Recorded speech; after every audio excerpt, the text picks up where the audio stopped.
So basically, in the last video, we saw that the volume of the immersed part of the body divided by the total volume of the body is equal to the density of the body divided by the density of the liquid. This is something that we proved in the last video. If you have not checked my last video yet, do check it out. It will be right up here. So you can see that yes, we have proven this formula. So now let's take a step further and use this formula to understand this whole thing. So let's take an ice cube. So we are just taking, for the sake of an example, we are taking an ice cube. Now we know that the density of the ice is 900 kilogram per meter cube. So this is the density of all ice on earth, more or less. Like it varies a bit but not much. So this is just the average density of ice on earth. So we are taking this ice cube, we know the density of this ice cube. We are going to submerge this ice cube in the water. Now, often have you heard this story that 90% of the icebergs, they are immersed in the water. I am sure you must have heard this many a time, right? So even the Titanic, only a little bit was visible, only 10% was visible because 90% is immersed in the water. So now let us understand how this happens, how 90% this number is coming. So see here that we are taking the submerged part of the ice, part of the ice cube rather, sorry. So the submerged part of the ice cube we are taking as small v, okay. And the total volume of the ice cube we are taking as capital V. I hope you understand. So small v by capital V, because already as I said, I'm just using this formula right now. So small v by capital V will be 900 by 1000 kilogram per meter cube. Now you have to understand that this is a pure ratio. This is a pure ratio, and henceforth you can understand that a kilogram per meter cube, the unit of density, it will cancel itself. So therefore you can easily understand that small v by capital V will be 900 by 1000, which is 9 by 10. So if we convert this into percentage, we will understand that the small v is 90% of the capital V, or the 90% of the ice cube is submerged in the water. So this is basically the derivation of how this thing happens. Now, I hope you have understood how we are deriving 90% of the ice submerged in the water when the ice is floating in the water. I hope you understood that. So now, 90% of the ice cube will be submerged in the water, and the water, now this is important, this is also something we covered in the last video, which is that the water displaced by that part of the cube. So what part of the cube? The 90% part of the cube. That part of the cube, it will have an equal weight to that of the whole cube itself. So basically the density of water is more than the density of ice. This is anomalous expansion of water. So the density of the water is more than that of the ice. So less water will have equal weight to that of more ice. So this is very easy to understand because 9 grams of water make 10 grams of ice. This is a very interesting statement that 9 grams of water make 10 grams of ice. So less water, more ice. The weight will be the same, or rather the mass will be the same. So it will have an equal mass rather to the cube of to the whole cube itself. So 90% of the cube, the displaced water by that 90% of the cube will have an equal weight to that of the whole cube itself, which is very interesting, right? Now, when you see that the cube melts, there are these physics formulas, these physical formulas that will make us understand that the contraction that happens, because see, when the ice is there, ice has a more volume than water. So when it converts to water, the ice contracts, and therefore this contraction that happens by a volume that is equal to the volume of the ice above water. So basically 10% of the ice contracts when it converts to water. So the net volume is the same. I think you may not have been able to understand this, so let's understand this a bit better. So now, let us take an interesting example, or not even an example, a real life scenario, okay?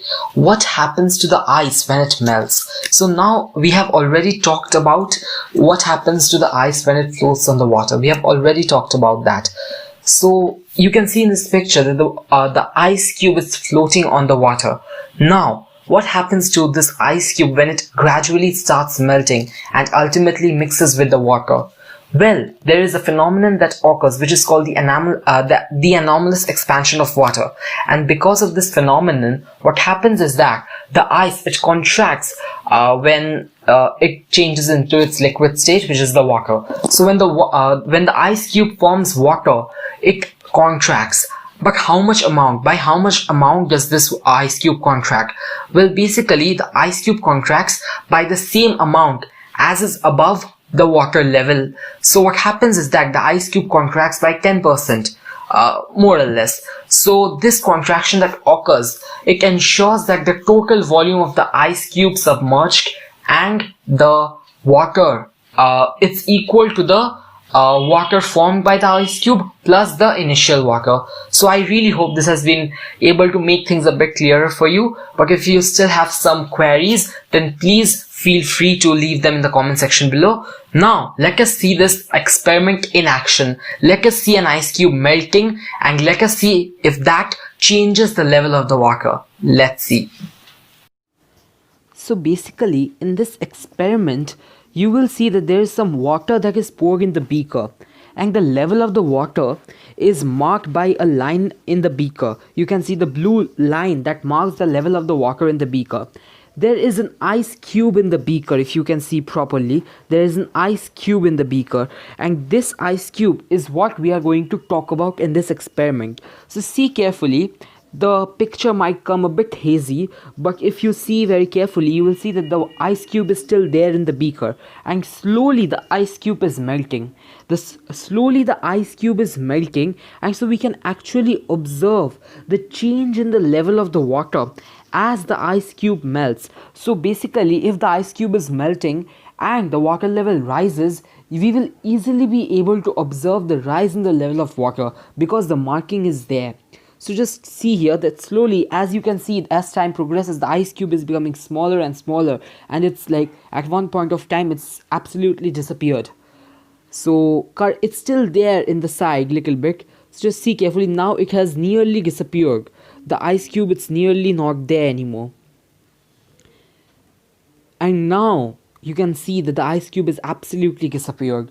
So it's gone. It has melted completely, and the water that was formed, it has mixed with the water, but the level of the water has not risen. The marking, it's still in the marking, so therefore the melting of the ice cube does not change the So now we have finally understood that when a piece of ice floating on the water, when that melts, it does not cause any rise in the level of the water.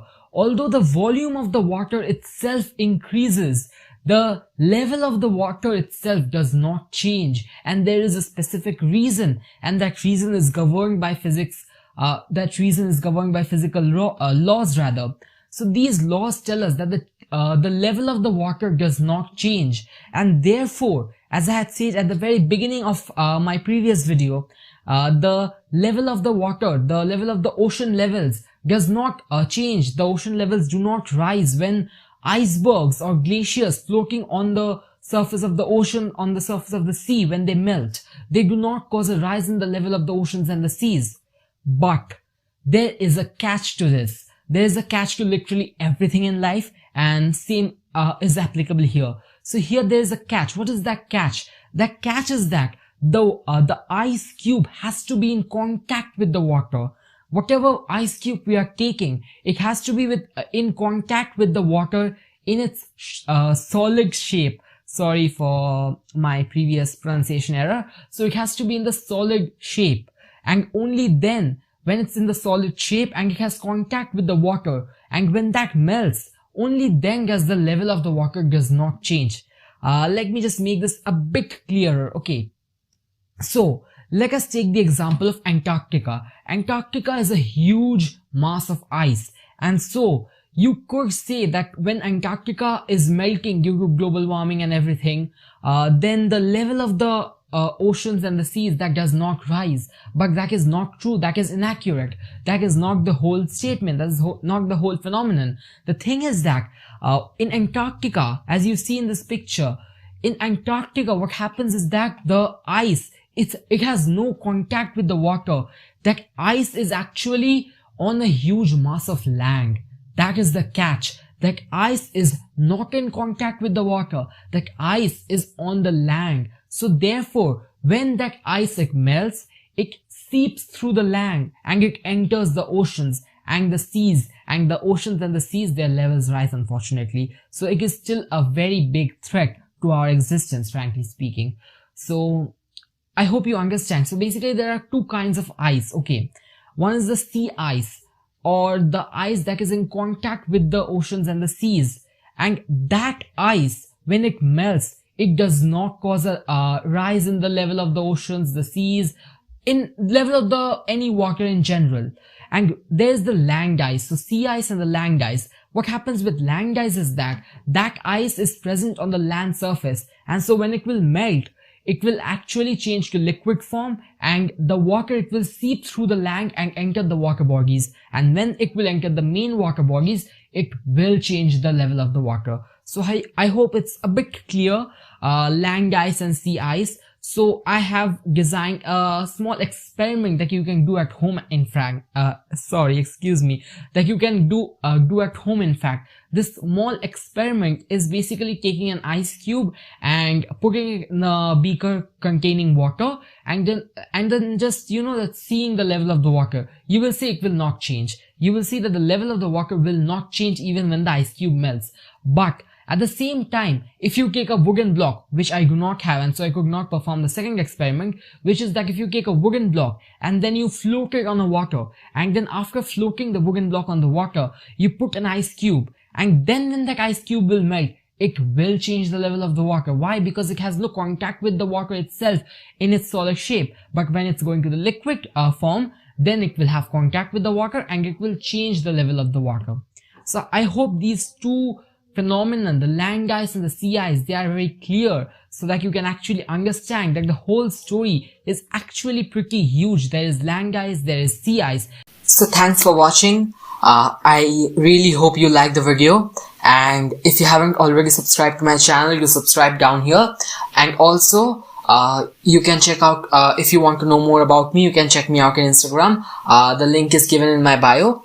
And also I'm really excited to give you all something new, some really great change in my channel. So I'm really excited to present it to you. You'll be knowing what it is very soon. Till then, bye bye.